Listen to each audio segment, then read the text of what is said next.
Hello everyone, welcome to my channel. आज मैं आपके साथ मिस्सी रोटी की रेसिपी शेयर कर रही हूँ जो कि सर्दियों में बहुत ही ज़्यादा टेस्टी लगती है। जिसे आप दाल के साथ, मिक्स दाल के साथ, दाल मखनी के साथ सर्व कर सकते हैं और ऐसे ही आप इसे दही और अचार के साथ भी सर्व कर सकते हैं। ये बहुत ही ज़्यादा टेस्टी लगती है, साथ ही में बहुत ज़्यादा हेल्दी भी होती है। तो चलिए फिर हम रेसिपी की ओर बढ़ते हैं। तो इसके लिए मैंने यहाँ पर एक ग्रीन चिल्ली ले ली है। एक ही मैंने मीडियम साइज़ का ये अनियन ले लिया है जिसे मैंने मैनुअल चॉपर में काट के इसे रख दिया है। तो हम इसे फाइनली चॉप करेंगे। आप इसे नॉर्मली भी चॉप कर सकते हैं और अगर आप चाहें तो इसमें प्याज का यूज़ ना भी करें, लेकिन प्याज से जो होता है बहुत ही अच्छा मिस्सी रोटी में टेस्ट आता है, इसलिए मैं यहाँ पे प्याज को मैं चॉप कर रही हूँ। तो हम जितना फाइन चॉप करेंगे तो जो हमारा आटा है वो अच्छे से बनेगा और साथ ही में रोटी भी अच्छी बनेगी। तो प्याज जब तक हो गए तो मैंने यहाँ पे एक बर्तन ले लिया है। तो इसके अंदर मैंने यहाँ पे 1 कप गेहूं का आटा लिया है और 2 कप मैंने यहाँ पे बेसन लिया है। इसके अंदर हम ये धनिया डाल देंगे जिसे मैंने बारीक चॉप कर लिया था। साथ ही में मैं इसके अंदर ये जो मेरे मसाले हैं जैसे कि सौंफ है, जीरा है, अजवाइन है, अमचूर है, वो मैं डाल दूंगी। तो सबसे पहले मैं इसके अंदर सौंफ डाल दूंगी, साथ ही में मैं इसके अंदर जीरा डाल दूंगी। ये मैंने एक एक चम्मच लिए हैं। हाफ टेबल स्पून इसके अंदर मैं मिर्च पाउडर डाल दूंगी, रेड चिली पाउडर। 1 से 1.5 चम्मच मैं इसके अंदर धनिया पाउडर डाल दूंगी। ये मैंने 1 चम्मच अमचूर लिया है। अगर आप ऐसे भी डाल दें तो भी सही है, नहीं तो आप क्या कीजिए, जो धनिया होता है ना, सूखा धनिया जो रहता है वही, और साथ ही में जीरा, सूखा धनिया, थोड़ी सी काली मिर्च, आप उसको थोड़ा सा रोस्ट कर लीजिए। उसके बाद उसको दरदरा कूट लीजिए और वो इसमें डाल दीजिए।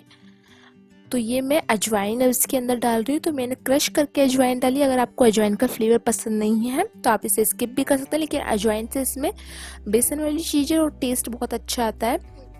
तो अब मैं इसमें नमक डाल दूंगी टेस्ट के अकॉर्डिंग। तो ये बहुत ही ज़्यादा चटपटी सी रोटी होती है, स्पाइसी। आप इसे नॉर्मल भी खा सकते हैं बहुत सारे घी के साथ, बहुत ज़्यादा अच्छी लगती है। विंटर्स में स्पेशली है ये। अब जो हमने प्याज और हरी मिर्ची चॉप करी थी वो मैं इसके अंदर डाल दूंगी। आप इसमें बारीक बारीक अदरक भी ग्रेट करके डाल सकते हैं।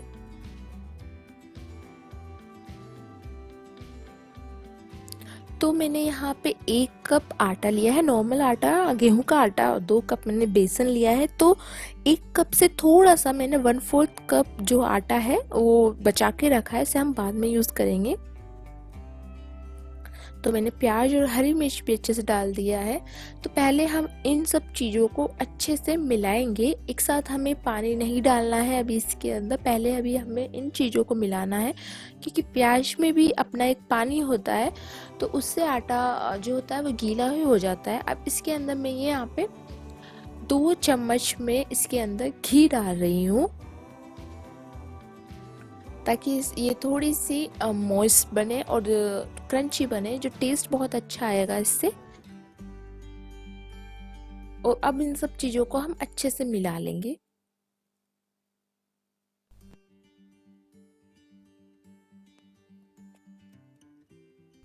तो मैं कह रही थी आपको पानी अभी नहीं डालना है। पानी जब आप इन सब चीज़ों को मिला लेंगे तो इसके बाद हम इसमें पानी डालेंगे। थोड़ी सी ही मैं इसमें हल्दी पाउडर डालूंगी, मैं हल्दी डालना भूल गई थी, क्योंकि ये तो मेन इंग्रेडिएंट है। हल्दी से ही इसमें कलर जो है बहुत अच्छा आएगा।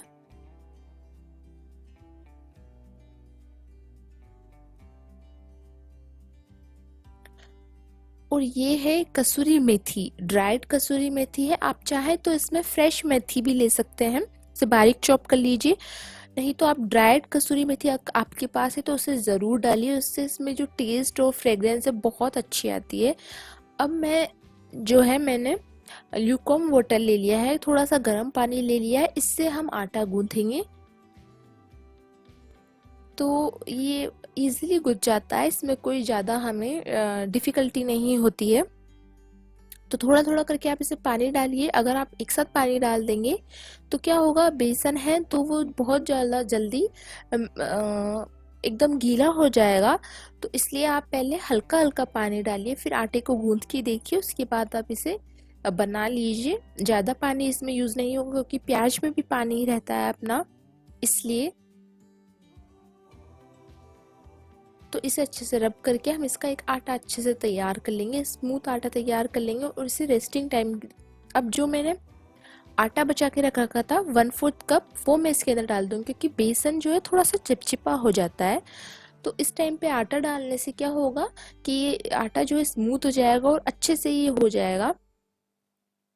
तो हमें बिल्कुल थिक आटा नहीं लगाना है न, इसे जो चपाती का आटा लगाता है उससे थोड़ा सा थिक लगाना है आटा, टाइट लगाना है आटा उससे। तो ये आटा जो है वो बिल्कुल अच्छे से रेडी हो चुका है। इसे अभी हम आधे घंटे के लिए रख देंगे। तो आटे को अच्छे से रेस्ट मिल गया है और आटा भी जो है बहुत अच्छे से हो गया है। इसे एक बार और अच्छे से हम कर लेंगे और इसका एक छोटा सा पेड़ा बना लेंगे। तो अब हम मिस्सी रोटी की प्रिपरेशन स्टार्ट करते हैं। तो मैंने यहाँ पे एक छोटा सा बोल बना लिया है और इसे सूखे आटे में हम अच्छे से लपेट लेंगे। तो मैंने एक तवा गरम करने के लिए रख दिया है और इसे हम अच्छे से बेल लेंगे। ज़्यादा हमें इस पर जोर नहीं लगाना है, हल्के हाथों से इसे बेलना है अच्छे से। और ये इजीली बिल जाती है। तो ये मैंने इस साइज़ में इसे बेल लिया है। ज़्यादा पतली नहीं करना है, थोड़ी सी ये मोटी ही रहती है तो ज़्यादा अच्छी लगती है। अब इसके ऊपर मैं पानी के ऐसे गीला कर दूंगी एक साइड से इसे पानी से। और तवा हमारा जो है वो अच्छे से गर्म हो चुका है। तो तवे पे हल्का सा हम पानी डाल देंगे और रोटी को हम ऐसे डाल देंगे, जो गीली वाली साइड है उस साइड को उसको डाल देंगे। आप इसे नॉर्मली चपाती की तरह भी सेक सकते हैं, कोई ज़रूरी नहीं है आप इसे ऐसे ही सेकें। लेकिन ऐसे सेकते हैं तो इसका जो टेस्ट है वो बहुत अच्छा आता है, क्योंकि ये ऐसा लगता है तंदूर में सिकी हुई रोटी जैसे लगती है ये। और मिस्सी रोटी वैसे भी अगर ऐसे बनती है तो उसके कहने ही क्या। तो फ्लेम अभी हम मीडियम रखेंगे, लो नहीं रखना है, जब तक हम दूसरी रोटी बेल के तैयार कर लेते हैं। और आप चाहें तो इसे अवन में भी बना सकते हैं।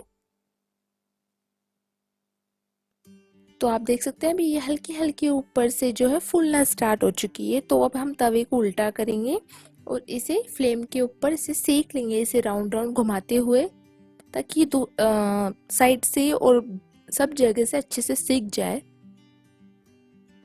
तो फ्लेम अभी मैं थोड़ा सा हाई सा कर दूंगी और इसे अच्छे से सेक लूंगी।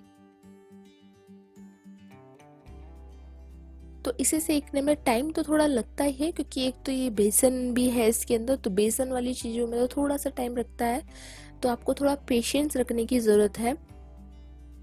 लेकिन ये खाने में बहुत ज़्यादा टेस्टी होती है, तो कभी कभी तो आपको थोड़ा बहुत पेशेंस रखना ही पड़ता है। और अच्छी चीज़ खानी है तो फिर उसके लिए तो रखना ही पड़ेगा ना। तो इसलिए, और आप देख ही सकते हैं ये बिल्कुल अच्छे से सिक चुकी। तो मैं इसे हटा के एक बार मैं इसे फ्लेम पे भी सेक लूँगी। कई बार क्या होता है इतनी, क्योंकि मुझे इसे थोड़ी सी क्रंची सी रखनी है, इसलिए मैं इसे थोड़ा सा फ्लेम पे सेक लूँगी।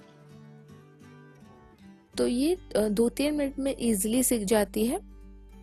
तो ये रोटी सिक के बिल्कुल रेडी है। आप इसके ऊपर गर्मा गर्म घी लगाइए 1 चम्मच भर के।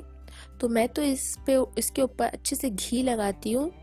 और साथ ही में आप सैलेड दीजिए और मिक्स दाल दीजिए या फिर दाल मखनी दीजिए। उड़द की दाल के साथ ये रोटियां बहुत अच्छी लगती है, छिलके वाली उड़द की दाल के साथ।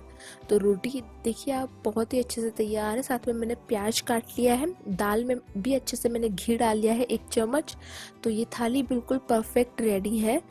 तो उम्मीद करती हूँ आपको ये जो राजस्थानी विंटर स्पेशल थाली है वो पसंद आई होगी। अगर आपको ये रेसिपी थोड़ी सी भी अच्छी लगी तो आप इस वीडियो को एक लाइक दे सकते हैं। अगर आप मेरे चैनल पर नए हैं तो प्लीज़ मेरे चैनल को सब्सक्राइब कर लीजिए। एक बार फिर मिलूंगी मैं एक नए वीडियो के साथ, तब तक के लिए बाय बाय।